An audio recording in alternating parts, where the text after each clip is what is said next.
अच्छा, पहले ये थोड़ा तारुफ हो जाए, फिर मैं आपसे भी बताता हूँ। My name is Abdul Hamid Sheikh. I am commissioner FDR, way back in 25 years of service. Income tax में, आईआरएस में, सेल्स टैक्स, एफईडी, सारा कुछ ही होता है। तो लेट्स स्टार्ट। ये मेरा कोर्स जो है ना वो तीन तरह का है।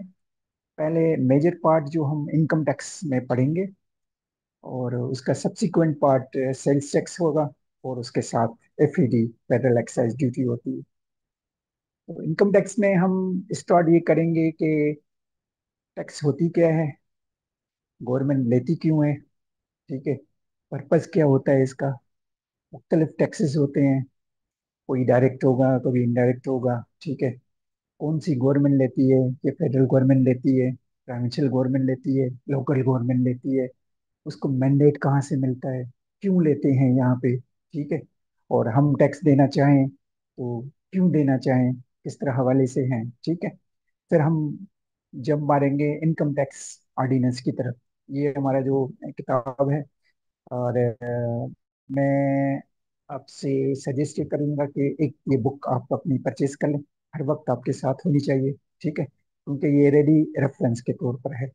मैं बहुत सारी चीज़ें जैसे मेरे एक्सपीरियंस के हिसाब से है ना, कि मैं जल्दी में बोल दूंगा, सेक्शन आपको यहाँ से पता कर लिया, कोट कर लूंगा, ये है। तो आपको रेडी रेफरेंस के तौर पर रोक आप मुझे सकते हैं ये हवाले से, ठीक है। फिर हम चलते हैं इनकम की तरफ। इनकम टैक्स की, इनकम टैक्स क्या होती है, ठीक है, क्यों हम कलेक्ट करते हैं, इससे फायदा क्या होता है, इनकम टैक्स कौन कलेक्ट करता है, प्रोविंशियल या फेडरल, क्यों कलेक्ट करता है, उसको पावर कहाँ से मिलती है, कॉन्स्टिट्यूशन से कहाँ से पावर मिलती है, ठीक है। ये थोड़ी नो हाउ बेसिकली। फिर हम चलते हैं उस हवाले से कि इनकम क्या होती है। ये तो टैक्स हो गई। इनकम क्या होती है, इनकम कहाँ से आते हैं, फिर क्लासेस ऑफ इनकम होती है, ठीक है, और हेड्स ऑफ इनकम होते हैं। जैसे आपने सुना होगा, इनकम फ्रॉम सैलरी है, इनकम फ्रॉम प्रॉपर्टी है, इनकम फ्रॉम बिजनेस है, इनकम फ्रॉम कैपिटल गेन्स है, इनकम फ्रॉम अदर सोर्सेस है। ये इनकम कंप्यूट करने के तरीके कार क्या होते हैं, ठीक है, कौन सी चीजें होती हैं, क्या चीजें नहीं होती हैं। यहाँ भी आगे आगे।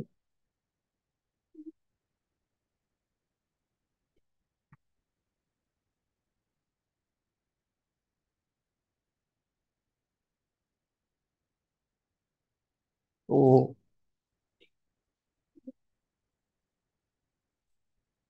ठीक है, पर इनकम क्लब कैसे होती है, ठीक है। फिर चार्ज हम किसी तरह करते हैं, कि इनकम को करते हैं या किसी और हवाले से करते हैं। तो आहिस्ता आहिस्ता जैसे हम बढ़ते जाएंगे, फिर मुख्तलिफ किस्म की आपने टैक्सेस इनकम टैक्स से सुनी होगी, ठीक है।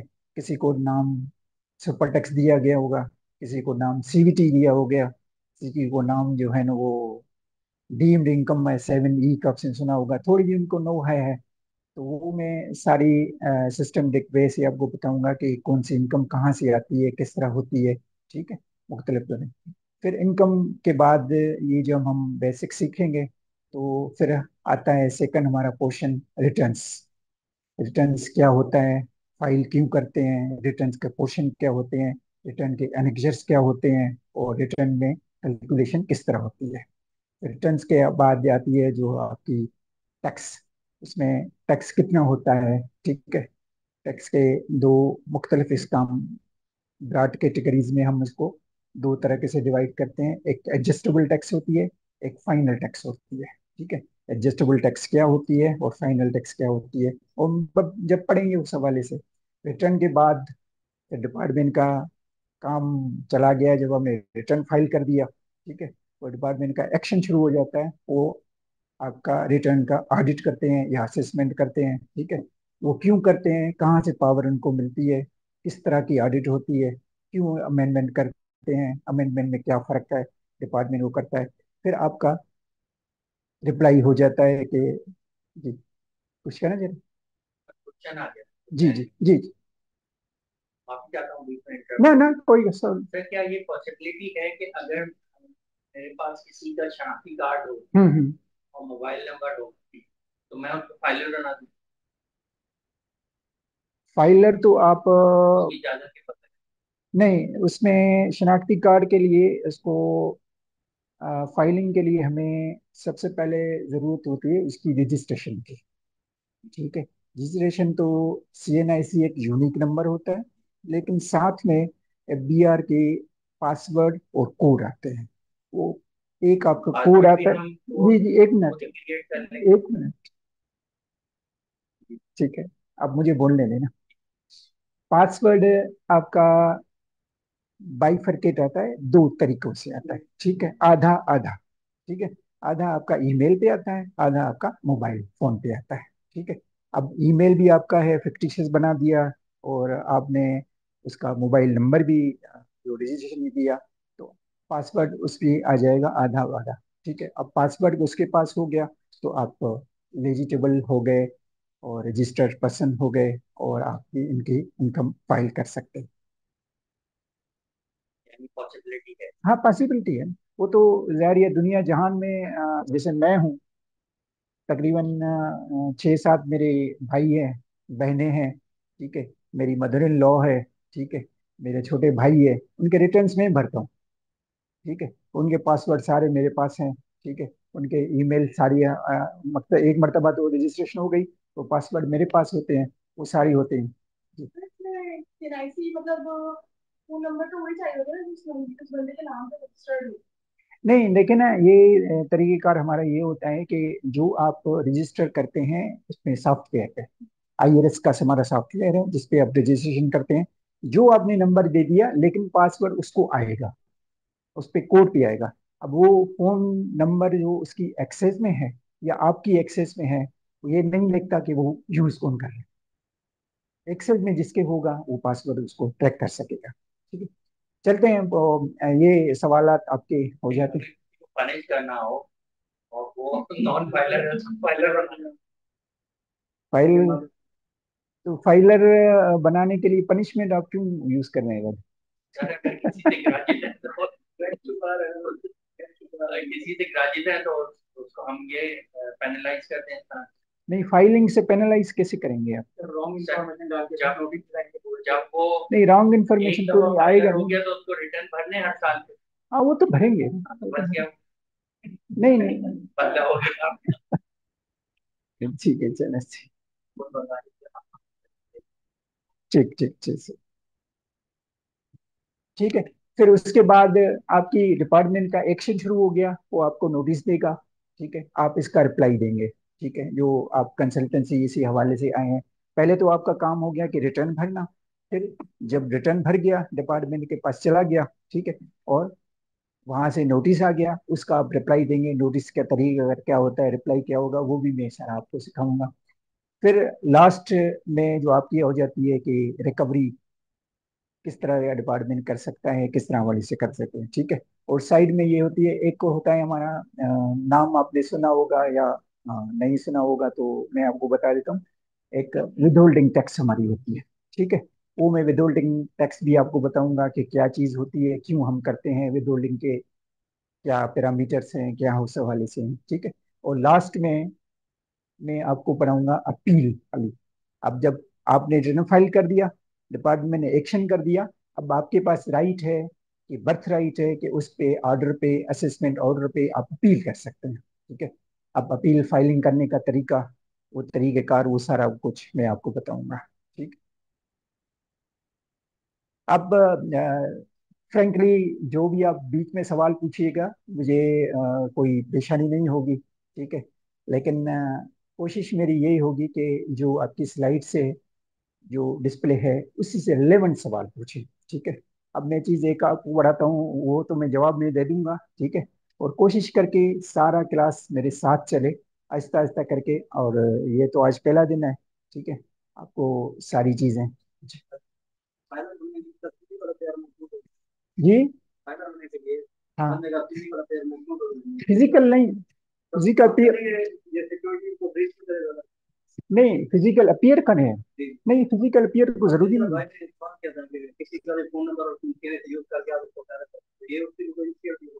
फिजिकल अपीयरेंस से मुराद ये है कि आप डिपार्टमेंट के सामने पेश हो देंगे। नहीं, वो तो जरूरी नहीं है, वो तो जरूरी नहीं है। देखें, अभी हमारा ये जो लेटेस्ट हमारा टैक्स ईयर 2024 है, ठीक है, ये हमारा इंटरफेस के तौर पर हमारे सारे रिटर्न्स ऑनलाइन फाइल होते हैं। आप घर से बैठ के, दुबई से बैठ के, जापान से बैठ के आप रिटर्न यहाँ फाइल कर सकते हैं। वो हमारे पास सिस्टम में डेटा आ जाता है। उसके बाद हम भी आपको जो नोटिस देंगे वो सिस्टम के थ्रू देंगे। मैनुअल आपका नहीं है, मैनुअल कोई कोई चीज नहीं है, ठीक है, ठीक। हम्म हम्म। नहीं नहीं, वो तो नहीं आएगा। मैं मकसद है कि जी। उसमें मियाँ बीवी का झगड़ा हुआ, तो बीवी ने क्या किया कि मियाँ के रिटर्न्स में जाके उसकी 100 का मिलियन जो है ना फिगर्स बढ़ा दी, और फिर क्लेम कर दिया कि मुझे जो है ना ये 7 मिलियन जो है ना मांगना मेंटेनेंस दिया। ठीक है। नहीं, मुझे ये बताएं कि थोड़ी बहुत इनको इनकम टैक्स नॉलेज होती है। 100 मिलियन आप इनकम बढ़ाइए, ठीक है, तो साइड में उसका जो टैक्स होगा वो कौन देगा? तो हवा में तो नहीं होगा ना, ये नहीं होगा। टैक्स की फिगर नहीं बढ़ाई उसने, ये कैसे हो सकता है? जब इनकम इनकम जब आप बढ़ा रहे हैं, सबमिट ही नहीं हो सकता ना। बहरहाल वो तो ठीक है, ठीक है, ठीक ठीक ठीक।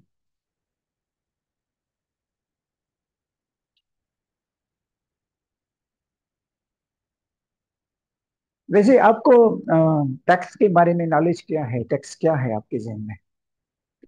मैं थोड़ी लेडीज से पहले सवाल पूछूं, क्या जहन में आता है टैक्स का? बस ये गवर्नमेंट बदमाशी से लेती है।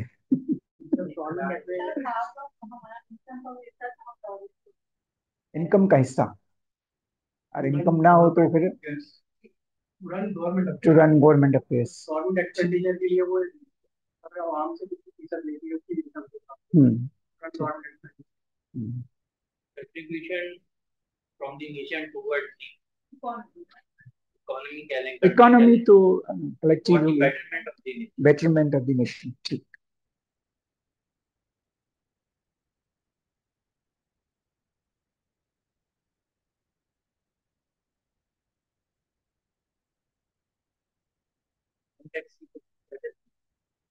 जी जी,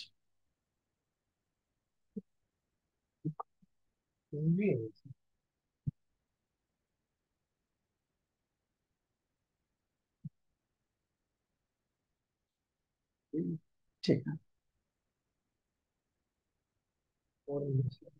ठीक ठीक। ये हमारे इनकम टैक्स ऑर्डिनेंस में है ना, उसकी ये टैक्स की डेफिनेशन है, ठीक है। Tax means any tax impose under chapter 2 includes any penalty, fees, other charge, or any sum or amount leviable or payable under this ordinance। ये तो टेक्निकल डेफिनेशन हो गई जो इनकम टैक्स ऑर्डिनेंस में है, ठीक है। उस हवाले से जैसे आपने, कुछ लोगों ने मुझे थोड़ा आइडिया दिया था कि टैक्स होता है जो गवर्नमेंट को हम देते हैं, उसमें गवर्नमेंट में जो है ना वो हमें,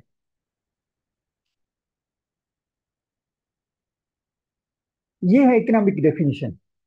it is cost paid by the citizens to the governments, चाहे वो फेडरल गवर्नमेंट हो, प्रोविंशियल गवर्नमेंट हो और लोकल गवर्नमेंट हो, ठीक है। ये मेरी स्लाइड में जो है ना वो ज्यादातर एब्रीविएशन होंगी, वो आप समझ तो सकते हैं, ठीक है। वही वरना तो कंजन तो उसमें मत से आप पूछ सकते हैं, फेडरल गवर्नमेंट हो, प्रोविंशियल गवर्नमेंट है, to administrator the affairs of the government, ठीक है, and to provide civic facilities. वो क्या हो सकती हैं? रोड बना रही है, एयरपोर्ट्स बना रही है, बिजली आपको सप्लाई कर रही है, वाटर दे रही है, सेवरेज दे रही है, एजुकेशन है, कम्युनिकेशन है, हेल्थ है, इंटरनल सिक्योरिटी है, इंटरनल सिक्योरिटी है, ठीक है। और मुख्तलिफ किस्म की इस तरह ये जो आपको ये देती है। मकसद ये है कि क्विड प्रो क्यों होता है। एक तरफ से आपसे गवर्नमेंट से टैक्स लेती है, ठीक है। वो हम टैक्स किससे लेते हैं?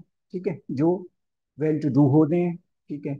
उसके लिए हमने डेजिग्नेशन के एक लिमिट रखी हुई है। इस लिमिट से ज्यादा जो कमाएगा, ठीक है, हम उसको करें। इनकम टैक्स में क्या लिमिट रखी हुई है हमने?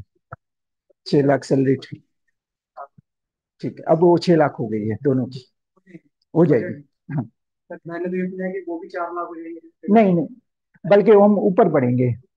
एक जो खबर आई थी कि 1 मिलियन तक हम एग्जेम्प्ट कर देंगे, या बीटीएल कर लेंगे। बीटीएल होती है below taxable limit. Taxable limit ये होता है कि जब आपकी इतनी इनकम हो, ठीक है, तो आप उससे बाद टैक्स देना शुरू कर देते। 6 लाख वाला प्लान है, और बिजनेस के लिए 4 लाख वाला, आप सैलरी वाले को भी 4 लाख के लेकर नहीं बढ़ाना है। इन्फ्लेशन की वजह से हम बढ़ाएंगे उसको, ऊपर जाएंगे। ठीक है, पीछे की तरफ आएंगे तो रिवर्स में नहीं हो सकता। 7 जून को बजट आने वाला, 7 जून को बजट आने वाला। ठीक ठीक ठीक ठीक।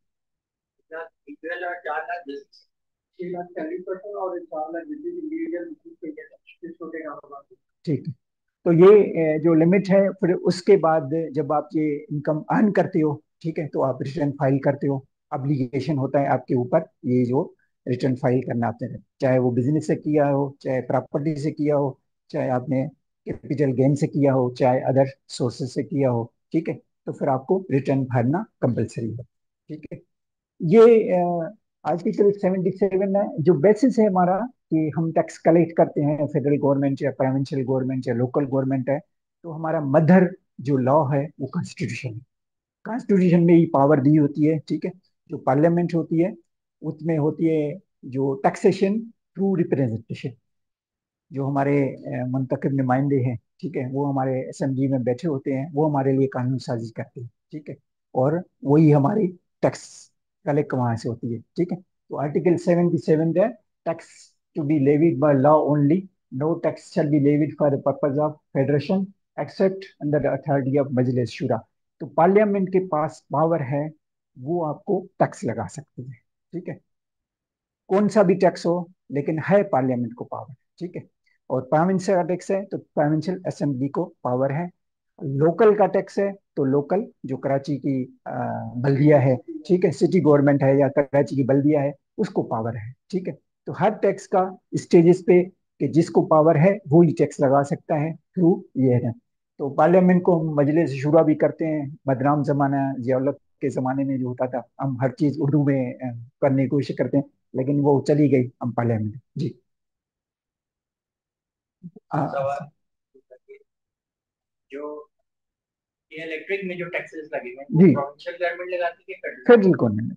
फेडरल गवर्नमेंट, तो अगर 14 टैक्सेस हैं तो 14 तरह के उन्होंने लॉ पास किए। 14 टैक्सेस नहीं है, के इलेक्ट्रिक के सिर्फ 3 टैक्सेस होते हैं। ठीक है, ठीक है, बाकी अपने वो नाम से लेते हैं। ठीक है, नाम एबीआर का यूज करते हैं, लेकिन अपने हिसाब से सिर्फ हम लेते हैं उसमें सेल टैक्स, ठीक है, इनकम टैक्स, ठीक है, और एक टैक्स हो गया आपका फर्दर टैक्स हो गया। ठीक है, फर्दर टैक्स, 3 टैक्स हम लेते हैं एफडीआर वाले। ठीक है, बाकी आपकी इलेक्ट्रिसिटी ड्यूटी होती है, बाकी आपकी टीवी फीस होती है, वो अपनी के इलेक्ट्रिक जाने या डिस्कोस जाने, वो उनका अपना काम होता है। हमारे टैक्स सिर्फ 3 है। एक हम इनकम टैक्स लेते हैं जी, एक्स्ट्रा जीएसटी। हाँ, एक्स्ट्रा जीएसटी वो वही मैंने कहा ना, एक्स्ट्रा टैक्स। एक्स्ट्रा जीएसटी हम उसको बोलते हैं, एक्स्ट्रा टैक्स हो गया। ठीक है, तो ये आर्टिकल 142 है आपका, Majlis Shura parliament shall have exclusive power to make laws with respect to any matter in the federal legislative list. अब जो पार्लियामेंट होती है हमारी, फेडरेशन जो होती है, ठीक है, उसके पास जो सब्जेक्ट होते हैं उसको हम फेडरल लेजिस्लेटिव लिस्ट कहते हैं। ठीक है, उसमें फेडरेशन अथॉरिटी है कि उस पे सब्जेक्ट पे वो लेजिस्लेशन कर सकते हैं। ठीक है, बाकी जो प्रोविंस के पास होते हैं और बाकी जो लोकल गवर्नमेंट के पास होते हैं, जो प्रोविंस के पास होते हैं वो प्रोविंस का अपना ही राइट होता है। ठीक है, ये article 70 bracket 4 of the constitution provides federal legislative list. वो उसमें 70 ब्रैकेट 4 में फेडरल लेजिस्लेटिव लिस्ट डिफाइंड है, 4th schedule of the constitution में है। तो इसमें उसमें कौन से सब्जेक्ट होंगे और क्या हम टैक्स करेंगे। ठीक है, entry part 1 4th schedule of the constitution, वो आर्टिकल 70 ब्रैकेट 4 से हम चलें। ठीक है, आगे चलते हैं थोड़े। ये हमारी फेडरल लेजिस्लेटिव लिस्ट है। ठीक है, ये जो सीरियल नंबर आपको दिया हुआ है 44 और ये 49। ठीक है, 44 होता है,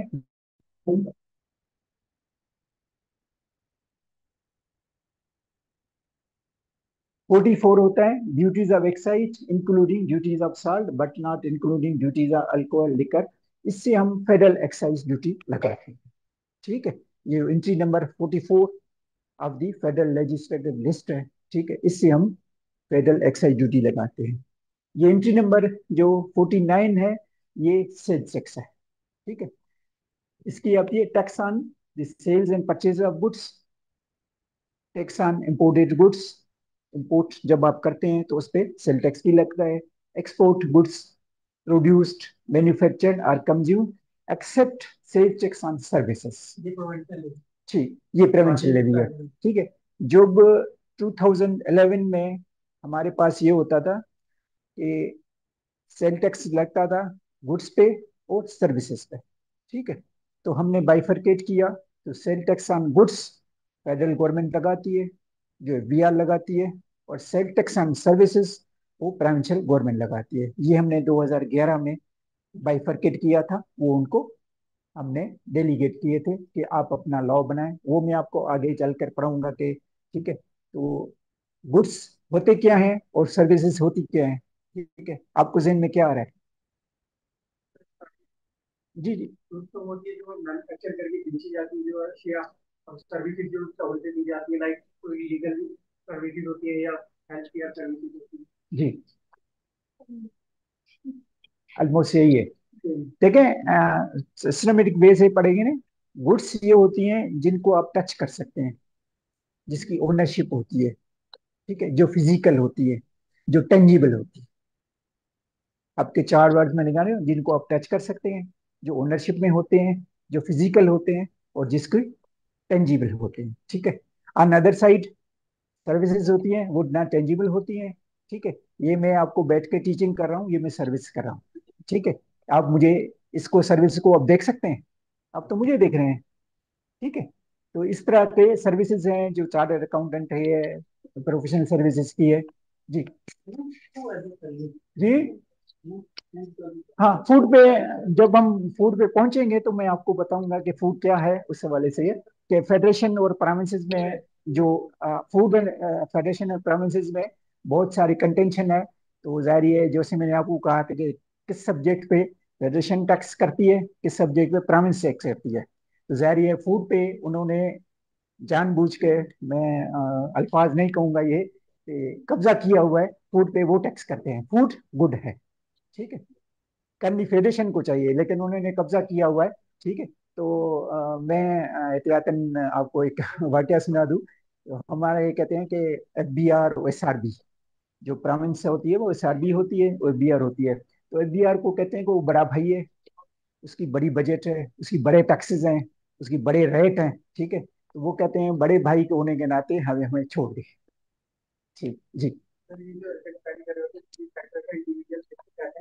तो सर्विस प्रोवाइडिंग सेक्टर होते हैं, ये जो इनका रेस्टोरेंट या कैफे वगैरह होते हैं, उनको मैन्युफैक्चरिंग में डील किया जाएगा, सर्विसेज में, सर्विसेज में, ये मैन्युफैक्चरिंग में, मैन्युफैक्चरिंग कोई प्रोडक्शन करके ये चीज बेच रही है। नहीं नहीं, वो एसआरबी के हवाले से वो मैन्युफैक्चरिंग नहीं है, वो सर्विसेज। मैं सेल्स टैक्स की बात नहीं कर रहा, जो इनकम टैक्स रिटर्न फाइल करा जाए जी, अगर हम किसी मेडिकल स्टोर में रिटर्न फाइल करते हैं जी, वो ट्रेडिंग कर रहा होता है, उसका ट्रेडर्स में आ जाता है, ठीक। अब कोई अगर कैफे में बर्गर बना के बेच रहे हो, प्रोडक्ट है, तो वो मैन्युफैक्चरिंग में जाएंगे या फिर वो सर्विसेज में? वो तो अगर उसी हवाले से, उस एंगल से आप देखें तो वो मैन्युफैक्चरर है, ठीक है। लेकिन सेल टैक्स में इससे कोई फर्क नहीं पड़ता वो मैन्युफैक्चरर है या क्या है, ठीक है। मैन्युफैक्चरिंग में कारण करें, क्योंकि सेल टैक्स है गुड्स पे, वो पर्सन पे नहीं है, वो मैन्युफैक्चर नहीं है, ठीक है। वो मैं आगे चल के आपको बताऊंगा, ठीक है। ये एंट्री नंबर 44 49 आपको समझ गए। तो ये सेल टैक्स ऑन सर्विसेज, वो सर्विसेज हमने प्रोमिसेस को दी है, ठीक है, except sale tax on services. तो सर्विसेज वो क्या हो गई हैं जो मैंने आपको बता दिया, ठीक है, समझ आ गई, गुड्स सर्विसेज, ठीक है। ये एंट्री नंबर 47 है, for tax on income tax other than agriculture income, ठीक है। टैक्स ऑन इनकम, जहां पे वर्ड इनकम होगा वो एफबीआर को पावर, प्रोविंस को इनकम पे टैक्स लगाने का पावर कोई नहीं है, चाहे कोई भी किस्म की इनकम, इनकम एफबीआर, ठीक है। और इनकम टैक्स में इनकम टैक्स ही लगेगी, ठीक है। और आपकी जी, आइए एंट्री नंबर 50 है, taxes on the capital value of the assets including taxes on the movable property, ठीक है। ये आपकी कैपिटल वैल्यू ऑफ टैक्सेस हम करते हैं, ठीक है, उस पे भाई सीवीटी हमने जो लगाई थी या 7E जो हमने लगाई थी वो इस एंट्री के तहत होती है, ठीक है। इस तरह ये लॉन्ग लिस्ट है। मैंने जो आपकी काम की चीज है जो आपसे रिलेवेंट है वो सिर्फ 4 एंट्रियां पड़ी हैं। एक में सेल टैक्स है, एक में फेडरल एक्साइज ड्यूटी है, एक में इनकम टैक्स है, और एक में आपकी कैपिटल गेटिव। जी ये इनकम टैक्स जब एफडीआर का हम रिटर्न करते हैं जी इसमें बार बार इंडिविजुअल्स की जो है जी जी जी एक रिटर्न मैंने फिल किया था उसमें कभी पेंशन पेंशन जो पेंशन आ रही थी पेंशन तो उस समय तक तो अभी भी नहीं पता उस समय तक जो है अभी भी वो अभी भी है। एग्रीकल्चर इनकम शो की और उसके बाद नोटिस आया कि एग्रीकल्चर इनकम के ऊपर आपने टैक्स किया है या उसका रिटर्न टैक्स ठीक। तो जो भाव बनाया वो ये क्योंकि ये एक उसकी एक लिमिट थी उसके अंदर उसके जो धन वगैरह होती है वो पेमेंट की उससे लेकिन आप कह रहे हैं कि इसमें बन सकते हैं एफडीआर वाले मैं आपको सिस्टमेटिक वे से तरीकेकार के साथ ये बता दें। यहाँ पे लिखा हुआ है taxes on income other than agriculture income, ठीक है। तो फेडरल गवर्नमेंट जो बीआर है वो इनकम पे टैक्स लगाती है, ठीक है। एग्रीकल्चर इनकम पे प्रोविंस टैक्स लगाता है, ठीक है। ये हमने कॉन्स्टिट्यूशन से मैंडेट हो गया, ठीक है। तो एग्रीकल्चर इनकम जो आप प्रोविंस में करेंगे उस पे टैक्स देंगे, ठीक है। वो मैंडेट प्रोविंस का है, किस तरह टैक्स लेंगे किस तरह नहीं लेंगे, या ठीक है, ठीक है, उस हवाले से जब आप इनकम टैक्स रिटर्न में एग्रीकल्चर इनकम भरेंगे तो एग्जेम्प्ट होगी इनकम, ठीक है। लेकिन उस एग्रीकल्चर इनकम से आपने सोर्सेज से कोई एसेट क्रिएट किया हुआ है या एक्सपेंडिचर किया हुआ है या आपने उससे कोई चीज की हुई है, तो एफबीआर आपसे सवाल ये पूछेगा कि टू द एक्सटेंट मैं एग्रीकल्चर इनकम आपकी एक्सेप्ट कर लूंगा जितना आपने प्रोविंस में टैक्स दिया होता है, ठीक है। इनडायरेक्ट वे में हम जाकर उसको ये सवाल पूछते हैं। जो आपसे डिपार्टमेंट ने सवाल किया होगा वो ये किया होगा कि आपने एग्रीकल्चर इनकम से एसेट बनाया होगा। जैसे से फॉर एग्जाम्पल मशहूर होता है हमारे यहाँ जो एक चार्ज है, एलिगेशन है, ये जो वडेरा होता है वो पेजेरो में घूमता रहता है, ठीक है। तो पेजेरो के बारे में उससे हम सवाल पूछते हैं कि ये 2 करोड़ की पेजेरो आपके पास आई कहाँ से, ठीक है। तो जाहिर ये इनकम होती है, ठीक है। मैं थोड़ा और तरीके से आप बताता हूँ कि जो भी आप इनकम कमाते हैं, ठीक है, वट एवर जो भी, चाहे उस पर टैक्स दिया नहीं दिया होगा, उसका डिस्पोजल क्या होता है, पॉसिबल डिस्पोजल क्या होता है, क्या कर सकते हैं उससे इनकम से, कैसे खरीद सकते हैं या एक्सपेंडिचर कर सकते हैं, ठीक है। तो हम उससे वो जो लैंडलॉर्ड है उससे ये पूछते हैं कि आपने ये परचेज कहाँ से किया, आपने ये गाड़ी कहाँ से खरीदी है, ठीक है। तो वो मुझे जवाब देगा कि मेरे एग्रीकल्चर इनकम से की है, ठीक है। एग्रीकल्चर एग्रीकल्चर इनकम पे एफबीआर टैक्स नहीं कर सकता, उसका मैंडेट नहीं है, प्रोविंस में दे सकता है। लेकिन हम ये कहेंगे कि आपने ये एसेट खरीदा है टू द एक्सटेंट जब आपने प्रोविंस में वो टैक्स दिया होता है, तो हम उस हवाले से हम जब हम चलेंगे सेक्शन 111 में आपको पढ़ाऊंगा जी। इसमें एग्रीकल्चर इनकम का बॉक्स होता है ना जो भी आपके एग्रीकल्चर एग्जाम्पल होते हैं वो लिखने के बाद उसी के नीचे होता है कि जो प्रोविंस में आपका टैक्स कट है वो लिखा प्रोविंस में हो, वो प्रोविंस का पूछता है, लेकिन फेडरल का फेडरल पे है ही नहीं तो आपका एफडीआर का नहीं, है। ठीक है। सर एचआरबी और आईएस भी है आप इंटीग्रेट हाँ, आपस में इंटीग्रेट, आपस में इंटीग्रेट है। हमारी बैक एंड पे हम होता है, ये आपको आइडिया नहीं होगा, लेकिन हमें अफसर को सारा पता होता है कि एसआरबी में क्या डिक्लेरेशन है उसकी, उसकी क्या नहीं होती है, और बी आर आई एस आपस में इंटीग्रेट होता है। हम एक दूसरे का डेटा जो है ना वो यूटिलाइज कर सकते, यूटिलाइज करते हैं, ठीक है जी। क्वेश्चन है जो एमआईएस में जाके इंफॉर्मेशन सेंटर आते जी हैं वीडियो जाते पता चल जाते हैं। अब एक शख्स का मैंने कल सैलरी सर्टिफिकेट देखा जमी अमाउंट में बताऊँ तो उसकी एनुअल इनकम 20 लाख दिखा रहा फाइनेंशियल ईयर। तो मैंने कहा अगर मुझे टैक्स सर्टिफिकेट नहीं भी देता मैं एमआईएस की सैलरी के अगेंस्ट को देखता हूँ तो वो मैंने जब टोटल करके रखा तो वो कोई उसकी इनकम दिखा रहा था मुझे 16 लाख रुपए की तो उसमें ही टैक्स नहीं दिखा रहा जी। तो सैलरी सर्टिफिकेट आया तो मेरे पास 20 लाख का है तो वो डिफेंस एक्चुअल फिगर मान नहीं आ रहे होते। नहीं, देख रहे हैं ये एमआईएस में हमारा जो डेटा आता है उसमें ये है कि आप उसमें पुट करेंगे तो डेटा हमारे पास आएगा, ठीक है। अब आपका एम्प्लॉयर है वो उसमें जो सीपीआर है बेसिस पे, जब उसने डेटा रिपोर्ट ही नहीं किया तो हमारे पास नहीं मिलेगा। थोड़ा 30 तक रिटर्न फाइल कर रहा हूँ, 24 लगने वाला है, तकरीबन 11 महीने लेट है। अब तो सब हर एम्प्लॉयर खुद कर चुका होगा ना ये काम। यार व्हाट आई फियर, जो मैंने आपको पहले ही कहा था ना, कि इनको मैं बेसिक टैक्स बता रहा हूँ, टैक्स क्या होती है। आप रिटर्न पे चले गए और रिटर्न हिसाब से है ना, कोशिश करके साथ चलें। ठीक है, जवाब तो आपको मैं दे दूंगा, मेरे लिए कोई मसला नहीं है। ठीक है, लेकिन एक दूसरा जो ये मोहतरमा अब ये टैक्स समझ रही है, टैक्स होता है क्या है क्या नहीं ना। आप इसको रिटर्न एमआईएस में, एमआईएस भी इसको, आपने पहला नाम सुना है एमआईएस का? लेवल वाले लोग कंफ्यूज हो रहे हैं ना। ठीक है, तो कोशिश कोशिश ये करें कि क्लास को साथ लें। आपके जो भी सवाल होंगे मैं जवाब दे दूंगा। ठीक है, इसे वाले से, लेकिन मैंने कहा ना कि जो सवाल आप पूछें कोशिश करके स्लाइड से और इससे रिलेटेड हो, ताकि सब लोगों को समझ में आ जाए।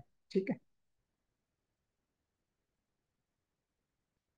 जैसे मैंने आपको कहा था, ये फेडरल गवर्नमेंट हो, stages of tax. Federal government होती है, प्रोविंशियल गवर्नमेंट होती है, लोकल गवर्नमेंट है। उसको मैंडेट कहाँ से मिलता है? कॉन्स्टिट्यूशन से। कॉन्स्टिट्यूशन हमारा मदर लॉ है। ठीक है, वो हमने जो कॉन्स्टिट्यूशन में लिखा हुआ है वो हमने सदा करना है। अब हम आते हैं कि बहुत सारी टैक्सेस डायरेक्ट हम बोलते हैं और बहुत सारी टैक्सेस को हम इनडायरेक्ट बोलते हैं। क्या है, जहन में है कुछ? कोई आइडिया?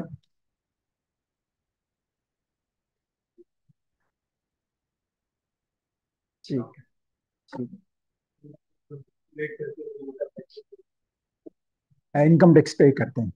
ठीक है, मैं आपको तरीके से सिस्टमेटिक वे से बताता हूँ। वो टैक्स जो आपकी एक्सपेंस पे हिट करे। ठीक है, जैसे आपने सैलरी इनकम अर्न की है। ठीक है, सपोज कर लें आपकी 1 लाख रुपए सैलरी है, उस पर 10% टैक्स है, इनकम टैक्स है। ठीक है, तो आपको अल्टीमेटली टैक्स, सॉरी, अल्टीमेटली पे अमाउंट कितने मिलेगी? 90,000। ठीक है, 10,000 आप गवर्नमेंट को दे देंगे। ठीक है, तो ये आपका डायरेक्ट टैक्स हो गया, जो डायरेक्ट आपकी पॉकेट में हिट है। ठीक है, 10,000 आपने मुझसे लेके गवर्नमेंट से दे दिया। ठीक है, जो on the contrary indirect taxes है कि मैं कलेक्ट कर रहा होता हूँ किसी के बिहाफ पे। ठीक है, वो टैक्स जाकर इंसिडेंट इम्पैक्ट किसी पे होगा और इंसिडेंट किसी और पे आगे चला जाएगा। ठीक है, तो डायरेक्ट और इनडायरेक्ट टैक्सेस है, तो मुख्तलिफ हमारी जो टैक्सेस होती हैं। ठीक है, जैसे सेल टैक्स हो गई, कस्टम ड्यूटी हो गई, इनकम टैक्स हो गई, आपकी फेडरल एक्साइज ड्यूटी हो गई, वेल्थ टैक्स हो गई, सेल्स हो गया। ठीक है, ये मुख्तलिफ डायरेक्ट या इनडायरेक्ट टैक्सेस में बटी हुई होती है। ठीक है, और इस तरह हमारा पावर्स है कि ये कौन इसको टैक्स कर रहा है, कौन इसको नहीं टैक्स कर रहा। ठीक है, जी जी, मैं वो सारी आपको पता बता, जी एग्जाम्पल आपको आ रही है। ठीक है, पहले ये डेफिनेशन पढ़े। ठीक है, the impact incident on the same person, मेरी इनकम है, मैं ही टैक्स दूंगा। ठीक है, और it can not pass on the end user, it is not the part of cost, the person who pays also bears. ठीक है, and इस नमूने से इनडायरेक्ट टैक्स है क्या? Impact incident are not on the same person. ठीक है, वो पास ऑन होता है। ठीक है, it can pass on to the end user and consumers in that part. ये आपके मिसाल हैं। ठीक है, डायरेक्ट टैक्सेस कौन सी है, इनडायरेक्ट टैक्सेस कौन सी है? ठीक है, डायरेक्ट टैक्सेस आपका होता है इनकम टैक्स, ये एफडीआर की टैक्सेस है। ठीक है, आगे चलकर मैं आपको प्रोविंशियल टैक्सेस भी बता रहा हूँ। ठीक है, ये इनडायरेक्ट टैक्सेस हैं, sale tax, federal excise duty और कस्टम ड्यूटी। ये इनडायरेक्ट टैक्सेस हैं, 3 तरह के हैं। ये 4 टैक्सेस एफडीआर कलेक्ट करता है। ठीक है, ये 4 टैक्सेस एफडीआर कलेक्ट करता है। इसके अलावा भी टैक्सेस होती हैं। ठीक है, उसमें हम ये कर लें, ये हमारी डायरेक्ट टैक्सेस होती हैं, जो इनकम टैक्स हो गई, वेल्थ टैक्स हो गई, property tax, professional tax, motor vehicle tax. अब आपको एक एक टैक्स का पता होगा। इनकम टैक्स मैंने आपको बता दिया, वो जाके हम डिटेल में पढ़ेंगे। वेल्थ टैक्स से किसी जमाने में होता था। ठीक है, जब जक़ात देते हैं, क्या होता है जक़ात?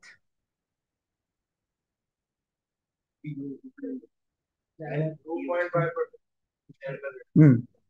सालाना सेविंग्स पे तो साल भर आपकी सेविंग्स रही हैं, जी। उसके ऊपर जो आप एक तरह से टैक्स देते हैं। सेविंग क्यों, कौन सी होगी, कितनी क्वांटम तो होगा ना कुछ, जो साहिब निसाब हम इसको बोलते हैं।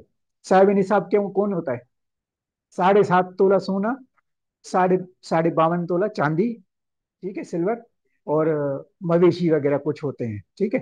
तो अब जब आप, इस्लामिक कंसेप्ट है जक़ात का, ठीक है, तो जब आपको 7.5 तोला पूरे साल का खर्चा निकाल के और ये सेविंग होती है, तो उस पर आप 2.5% या इसको 1/40 कहते हैं, 1/40 या 2.5% इन टर्म्स ऑफ परसेंटेज में हो जाती है। ये आपके ज़ाहिर दें, ये इस्लामिक ऑब्लिगेशन है, आपके ऊपर मैंडेटरी है, आपको जक़ात देनी पड़ेगी, ठीक है। ये वेल्थ टैक्स उसी तरह की जक़ात हम लेते थे, ठीक है, अब खत्म कर दिए 2000 में।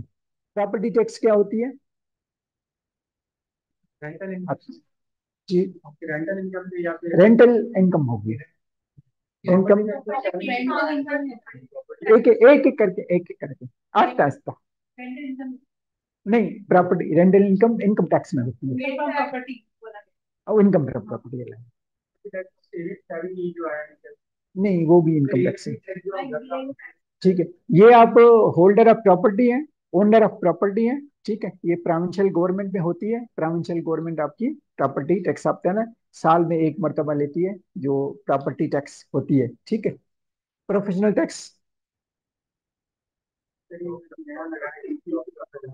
नहीं, कंपनीज के ऊपर नहीं, डॉक्टर्स इंजीनियर्स के ऊपर, जो कंसल्टेंसी है पाई गई है इंजीनियर्स के ऊपर, ये प्रोविंशियल प्रोफेशनल टैक्स ये प्रोविंशियल गवर्नमेंट लगाती है, ठीक है, और उसका अपना रेट है।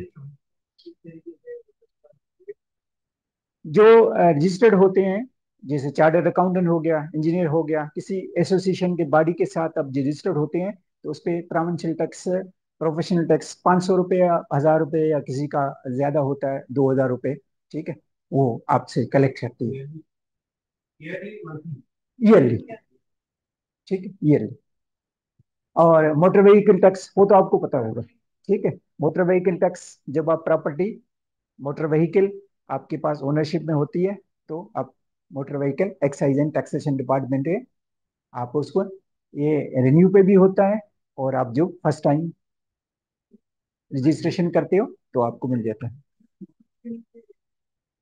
जी, विद होल्डिंग है ना, विद होल्डिंग हमारा जनरली ये है कि जो भी टैक्स कलेक्ट होता है ना, ठीक है, तो उसमें फॉर एग्जांपल मैं आपको बहुत आसान सी मिसाल दे दूं। जब आप इंपोर्ट करते हैं गुड्स, ठीक है, तो जब बॉर्डर क्रॉस करते हैं गुड्स, ठीक है, तो हमने कस्टम वालों को कहा हुआ है कि इस पे टैक्स लगाएं, ठीक है। हम नहीं लगाते, इनकम टैक्स वाले, कस्टम वाले हमारे अपने भाई होते हैं, वो बिहार के होते हैं, ठीक है, उन पे टैक्स लगाते हैं। अब वो जब गुड्स इंटर होती है पाकिस्तान में, तो पहले उस पे कस्टम ड्यूटी लगती है, फिर उस पे फेडरल एक्साइज ड्यूटी लगती है, फिर उस पर इनकम टैक्स, सेल टैक्स लगता है, फिर उस पर इनकम टैक्स लगता है। तो 4 तरह के टैक्सेस उसी एक ही गुड्स पे लगती है। जैसे फॉर एग्जांपल 10% कस्टम हो गया, ठीक है, वो अपनी 10% कस्टम ड्यूटी उसने लगा दी। एफईडी होगी 5% हो गया, उसने लगा दिया, ठीक है। सेल टैक्स 18% है, उसने सेल टैक्स भी लगा दिया। इनकम टैक्स 5.5% है, उसने लगा दिया। ये हमने उसको, कलेक्टर का कस्टम को विद होल्डिंग एजेंट कहा। वो हमारे बिहाफ पे काम कर रहा है, एफबीआर के काम बिहाफ पे काम कर रहा है, वो जाकर अपना टैक्सेस भी कलेक्ट कर रही, हमारे टैक्सेस भी कलेक्ट कर रही। नहीं, इसमें 3 तरह के हो गए ना, मैंने आपको जो जैसे पहले बताया पिछली स्लाइड में, ये हमारा डायरेक्ट इनकम टैक्स हो गया, ठीक है। तो ये जैसे आपका गुड्स इंटर होता है, इसमें सारी कस्टम ड्यूटी भी होती है, फेडरल एक्साइज ड्यूटी भी होती है, सेल टैक्स भी होती है, इनकम टैक्स भी होती है, ठीक है। एक गुड्स पे 4 तरह की ड्यूटियां लगती हैं, ठीक है। कलेक्टर कस्टम्स उनको कलेक्ट करता है, ठीक है, और ये कुछ इसमें से डायरेक्ट हो गए, कुछ इनडायरेक्ट होती हैं, ठीक है। एक इनडायरेक्ट 3 हो गई, और डायरेक्ट आपकी 1 हो गई, ठीक है जी। जो इंपोर्ट वैल्यू होता है उसका, ठीक है, सपोज कर लें कि आपने शैम्पू मंगवाया, ठीक है, शैम्पू की एक इनवाइस कॉस्ट होगी, ठीक है, 100 रुपए का शैम्पू हो गया, ठीक है, वो इनवाइस कॉस्ट होगी, ठीक है। इसको एक्सपेक्टेड प्राइस भी कहते हैं, ठीक है, या एक्स जो पोर्ट वाली है, ठीक है, या इसको टेक्निकल वर्ड होते हैं, यहाँ पे बोर्ड नहीं है। इससे पीछे इस प्रोजेक्ट ऊपर उठाना पड़ेगा। अच्छा। ये ऊपर हो जाता वो थोड़ी, वो आपकी इनकम टैक्स वैल्यू होगा, सपोज कर ले 100 रुपए हो गया, ठीक है। तो पहली पहली ड्यूटी लगेगी उस पर, कस्टम ड्यूटी, ठीक है। 110 रुपए हो गया, 100 रुपए वैल्यू, 10 रुपए कस्टम ड्यूटी लगी, तो 110 हो गया। फिर अगर फेडरल एक्साइज ड्यूटी लगी तो 110 रुपए पे लगेगी, ठीक है जी। वैल्यू इंक्लूडेड टैक्स, इसको हम एड वैलोरम कहते हैं, ठीक है, वैल्यू एडिशन ऑन ड्यूटीज, ठीक है। फिर आपकी 18% सेल टैक्स लगेगी, 110 और 10% आप जो भी लगा दें एफिडेविटी का, वो हो गया ये। फिर उसके बाद इनकम टैक्स लगती है। तो ये 4 ड्यूटियां हर आइटम पे लगती हैं।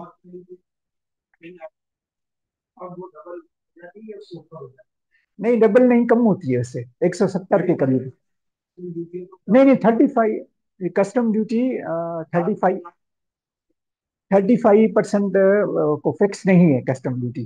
किसी पे 5 है, किसी पे बस 10 है, किसी पे 20 है, किसी पे 35 भी होगी। मुख्तलिफ ड्यूटी है। कंसेप्ट ये कर लें कि पहले कस्टम ड्यूटी लगती है, वाट एवर रेट भी है, ठीक है। फिर उसके बाद आपकी फेडरल एक्साइज ड्यूटी लगती है, ठीक है। फिर उसके बाद आपका सेल टैक्स लगता है, फिर आपका इनकम टैक्स लगता है। जैसे ये सीक्वेंस में रखी हुई ना, रिवर्स चले, custom, federal excise, sale tax, income tax.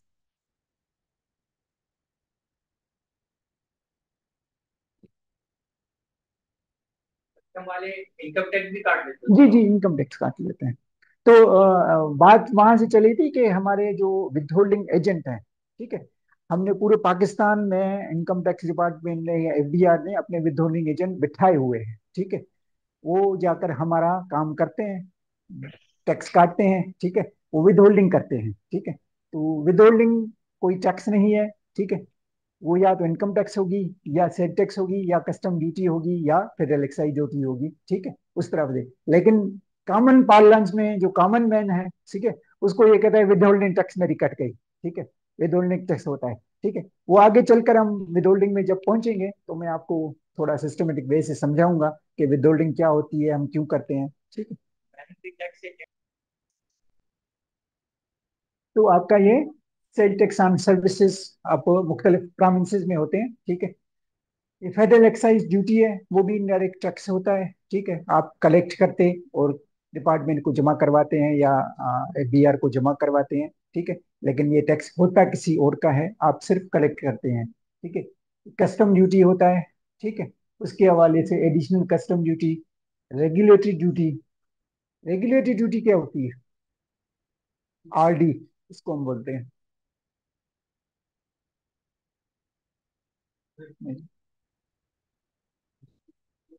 Bodies होती हैं, और जैसे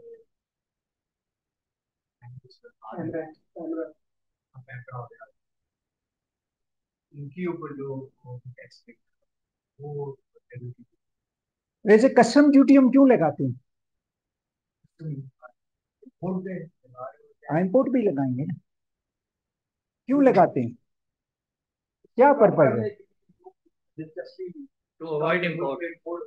कंट्रोल करनी चाहिए किसको कंट्रोल? इम्पोर्ट को। जैसे कि हमारी लोकेशन है डॉलर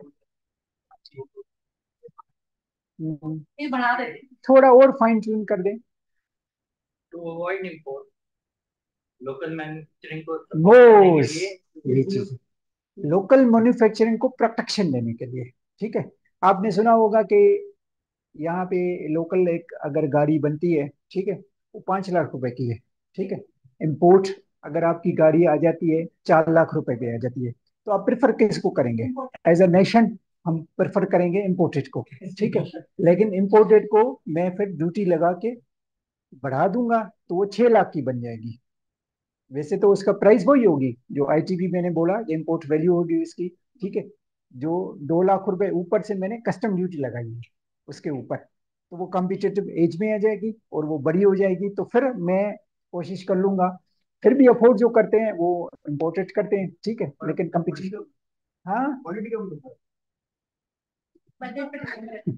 मैंने आपको कहा ना कि पहले भी प्रेफर हमारा यही होता है कि हम इम्पोर्टेड करते हैं, इम्प्रूव हो जाएगी इसकी क्वालिटी। इम्प्रूव हो जाएगी। ठीक है, तो ये रेगुलेटरी ड्यूटी होती है, एडिशनल कस्टम ड्यूटी होती है। ठीक है, ये हम किसी भी आइटम को, इंपोर्ट को रेगुलेट करने के लिए होते हैं, ताकि लोकल इंडस्ट्री हमारी प्रोटेक्शन में आ जाए। ठीक है, लोकल इंडस्ट्री को हमारा फायदा नहीं होगा। आजकल आपने सुना होगा पंजाब में जो वीट क्राइसिस हो रहा है, ये क्या है? इंपोर्ट की है, क्यों की है इम्पोर्ट? जब हमारे पास लोकल पड़ी हुई है तो क्यों की है इम्पोर्ट? सस्ती मिली होगी, सस्ती मिली होगी, या लोकल के प्राइस को गिराना चाह रहे हो। तो लोकल की प्राइस है तो हमारी एग्रीकल्चर प्रोड्यूस है, ठीक है, मजबूत किसान है हमारा, उसको तो सेल करनी है ना। ठीक है, तो वीट क्राइसिस हमारा ये होता था कि पहले प्राइवेट सेक्टर को very first time in the history of Pakistan हमने अलो की है इम्पोर्ट। उतली लाल मच गए रहते थे। ठीक है, तो अलो नहीं करनी चाहिए थी। ठीक है, अब इसके बाद ये पेट्रोलियम डेवलपमेंट लेवी है, ये क्या होती है? पहले हम कहाँ से चले थे? 4 टैक्सेस से। कितने टैक्सेस आपके सामने आ गए? डेवलपमेंट लेवी, इकरा सरचार्ज, चलो ये भी आते हैं। Petroleum development levy, petroleum development levy हम पेट्रोल की कंजप्शन पे लगाते हैं। ठीक है, जो पेट्रोल होता है, ठीक है, उस पे लगाते हैं। उससे जो अमाउंट आपका मिलता है वो हम पेट्रोलियम एक्सप्लोरेशन की इस पे इंडस्ट्री पे इन्वेस्ट करते हैं। ठीक है, इस वक्त पेट्रोलियम पे पेट्रोल आपको कितने का मिलता है? 280 का, 273 का। ठीक है, पीएल उस पे कितना है? कभी आपने सोचा है? आप तो गवर्नमेंट को गालियां देते हैं सिर्फ। पीएल कितना है इस पे? 60 रुपए पर लीटर, फिक्स है ये।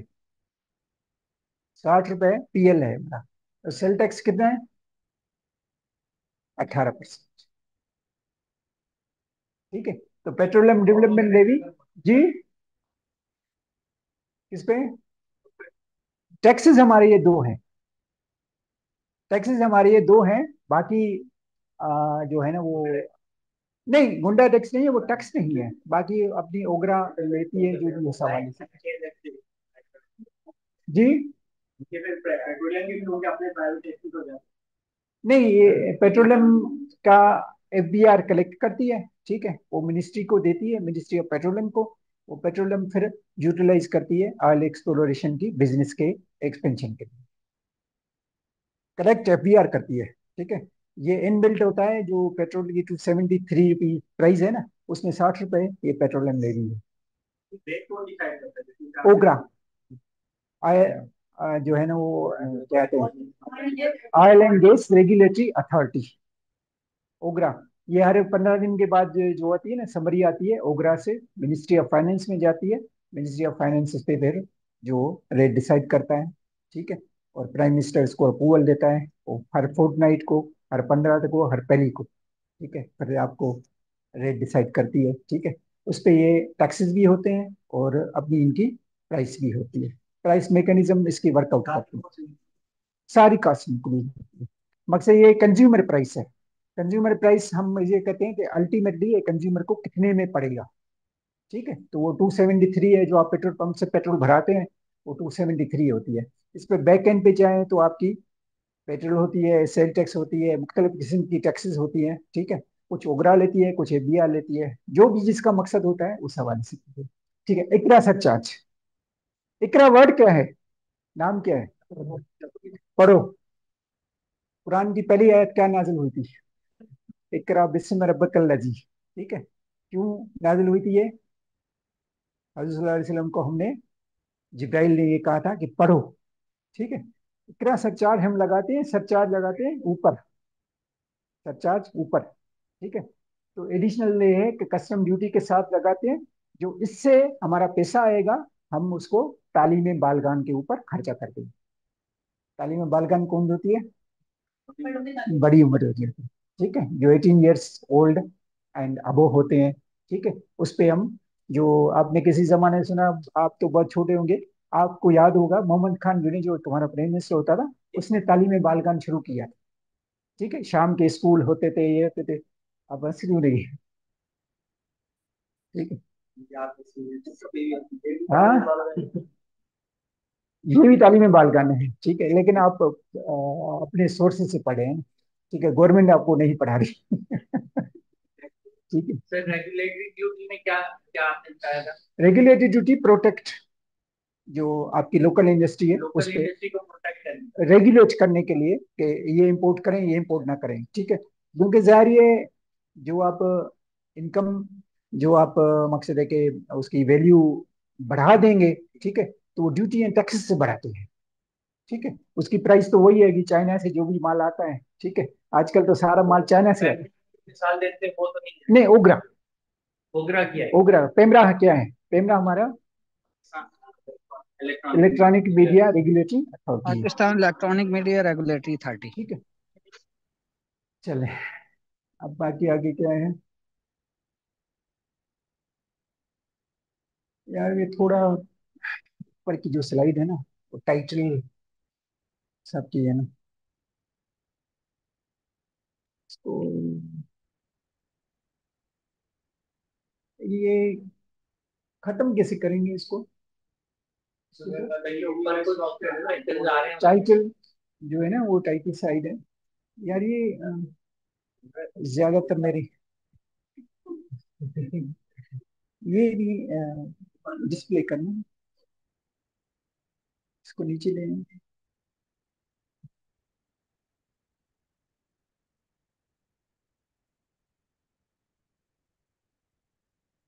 सर कोई बोर्ड की भी जरूरत है?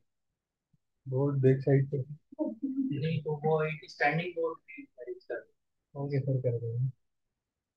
आप स्टेयरिंग बोर्ड भी कर लें।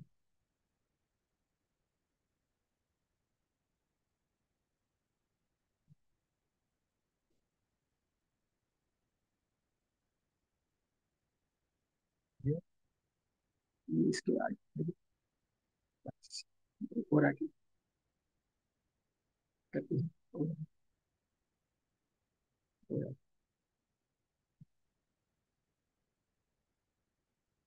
बस। अब हमने टैक्सेस बहुत पढ़ ली, ठीक है, जो एफबीआर 4 टैक्सेस कलेक्ट करती है वो कौन कौन सी है? Income tax, sale tax, federal excise duty और कस्टम ड्यूटी, ठीक है। इनका कोई मकसद होगा कलेक्ट करने का, ये क्यों करते हैं? इनकम टैक्स पहले हम सर जी, करते हैं, विद होल्डिंग टैक्स जो क्यों है वो कलेक्ट किस करते में हैं? आएगा? आवाम को होल्ड, होल्ड से क्या मरा है? वो जो टैक्स होगा तो जनरेट रेवेन्यू आएगा, ठीक है, वरना तो गवर्नमेंट पागल तो नहीं है, इसका पर्पस होगा, otherwise welfare, welfare of the country nation. Welfare तो सब टैक्सेस का होता है, लेकिन इनकम टैक्स क्यों है? Income tax is the contribution from the nation to the government. सब टैक्सेस का, वो तो कस्टम ड्यूटी का भी ऐसा है, सेल टैक्स का भी ऐसा है, फेडरल एक्साइज ड्यूटी का है।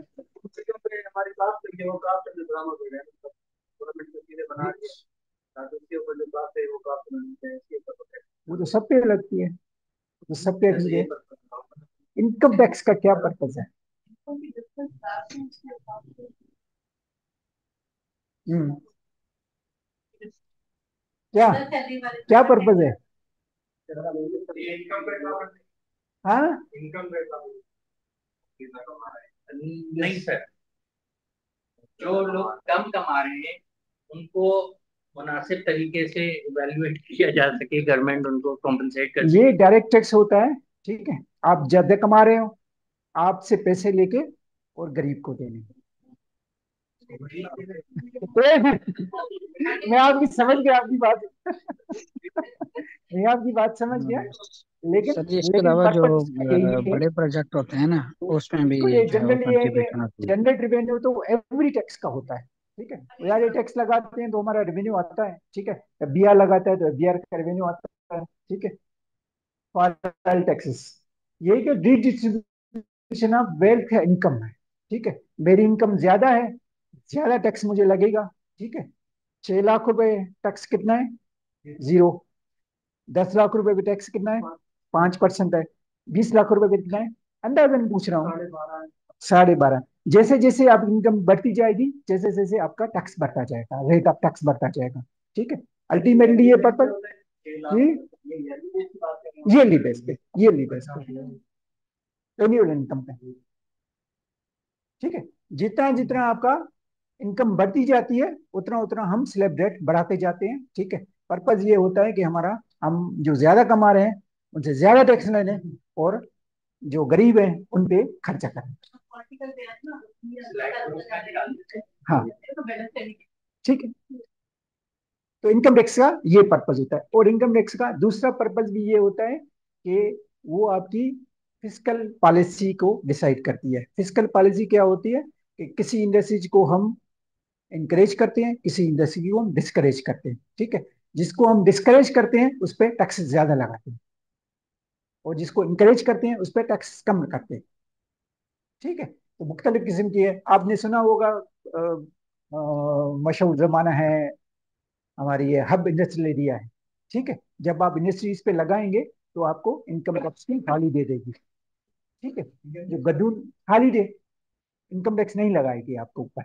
गद्दून हमारे आपने सुना होगा केपीके में है, ठीक है, उस पर आप इंडस्ट्री लगाएं तो जो मुख्तलिफ किस्म की इंडस्ट्री लगाते हैं उस पर आपकी टैक्स नहीं लगती, ठीक है, तो आपको ये बेनिफिट देती है, तो टूल ऑफ फिस्कल पॉलिसी है, ठीक, प्रमोट करने के लिए जी कम रखेंगे,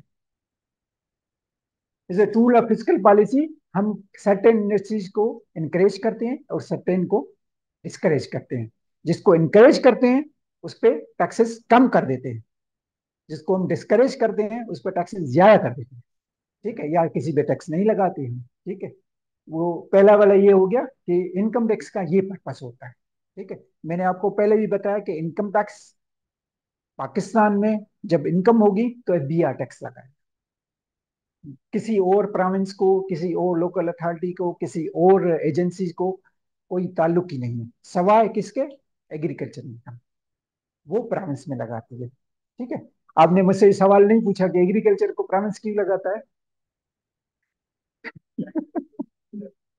हाँ सर ये 18th अमेंडमेंट की बात या 8th अमेंडमेंट सर, शुरू भी था, वैसे सवाल तो आपके जहन में आना चाहिए ना, तो सारे इनकम को एफबीआर टैक्स लगाता है, एग्रीकल्चर को क्यों छोड़ा हुआ है। लैंड रिकॉर्ड्स नहीं है, लैंड रेवेन्यू अलग डिपार्टमेंट मैंने कहा ना कि कॉन्स्टिट्यूशन में लिखा हुआ है, ये चीज हमने किया है, कॉन्स्टिट्यूशन बनाता कौन है, लैंड लॉर्ड, वो उसमें होते हैं, ठीक है, अपना बेनिफिट देखते हैं, तो उस वजह से इसको ये करें, ये one of the condition IMF के साथ हमारी चल रही है, एग्रीकल्चर पे भी टैक्स एफबीआर लगा दे, प्रॉमिस तो लगाता है,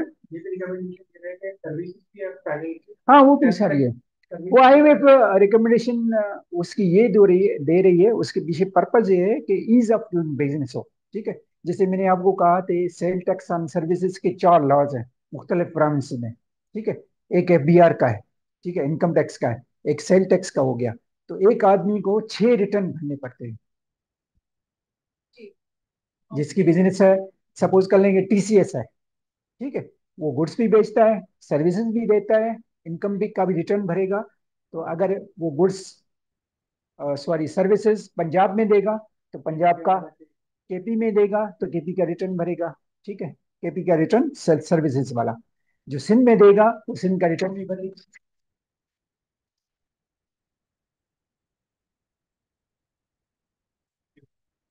रेट भी डिफरेंट है, ठीक है, तो ईज ऑफ डूइंग बिजनेस है जो आईएमएफ हमें ये कह रही है कि ये इसको वन विंडो कर दो ताकि इसमें सेल्फ हो जाए, ठीक है,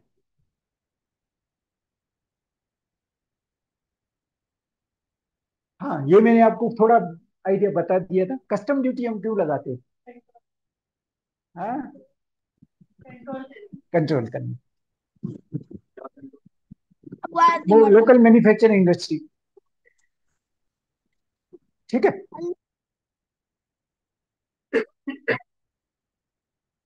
वेल्थ टैक्स भी मैंने आपको बता दिया, to encourage the distribution of wealth. ठीक है। वो wealth check Islamic concept of जक़ात से हमने निकाली है। ठीक है। वो बिल्कुल वही लगता था देखिए, जक़ात में जैसे साहिब निसाब हम बोलते हैं, तो वेल्थ टैक्स हमारा लगता था। अभी खत्म कर दिया है, 2001 में आखिरी एक साल था। ठीक है। तो 25 नहीं, अब नहीं। ठीक है। 25 लाख जिसकी वेल्थ थे या एसेट के वैल्यू होते थे, ठीक है, उस पे हम 2.5% हम लगाते थे। ठीक है, वही वाला था। और डीप इनकम हम चलेंगे उस हवाले से इनकम टैक्स में। ठीक है। और फेडरल एक्साइज ड्यूटी लिखा हुआ है पेपर आउट हो गया। To discourage the consumption and spending. ठीक है। हम किस पे लगाते हैं एक्साइज ड्यूटी? लिकर पे, सिगरेट्स पे, एयर ट्रेवल पे, स्वीट एंड बेवरेजेस पे। हाँ, बैंकिंग ट्रांजेक्शन लगती है। ठीक है। अब खत्म कर दिए हम बैंकिंग ट्रांजेक्शन को। हम बैंकिंग ट्रांजेक्शन को हमने प्रोविंसेस को दे दिया। नहीं नहीं, वो तो इनकम टैक्स जी नहीं होता है इन चीजों का। खत्म कर दिया। अच्छा अच्छा, ठीक है। बस तो मुझे मैसेज आ गया कि ये कर दे। ठीक है, तो मैं रैप अप कर लूँ। हमने मुख्तलिफ किस्म की टैक्सेस को पढ़ा। ठीक है। कौन से टैक्सेस कौन कलेक्ट करती है, ठीक है, कौन सी एजेंसी है हमारे पास। ठीक है। और ये मैंडेट हमको कहाँ से मिलता है? कॉन्स्टिट्यूशन में मिलता है। किस तरह का मैंडेट मिलता है, उस हवाले से था। ठीक है। हम आस्ते आस्ते चलकर जम करते हैं उस पे इनकम टैक्स पे। हाँ हाँ, केपीआर का 13 है, 15 है या 16? पीआर का 16। 16 हो गया है सिटी का 16। ठीक है। Thank you. बाकी ग्रुप में देते हैं। वे इनको आप कह दें। वैसे ये स्लाइड्स तकरीबन हैं 800 के करीब। ठीक है। आपको वो तो आस्ते आस्ते कर लेंगे इससे। ठीक है।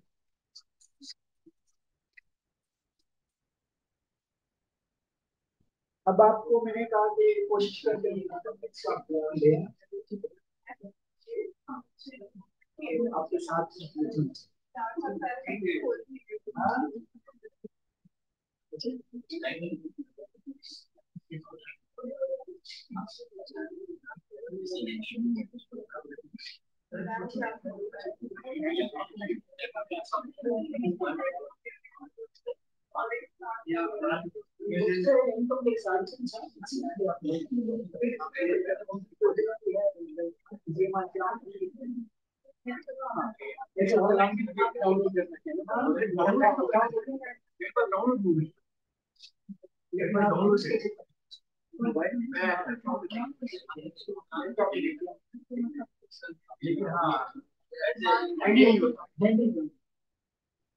डाउनलोड तो हो जाएगी।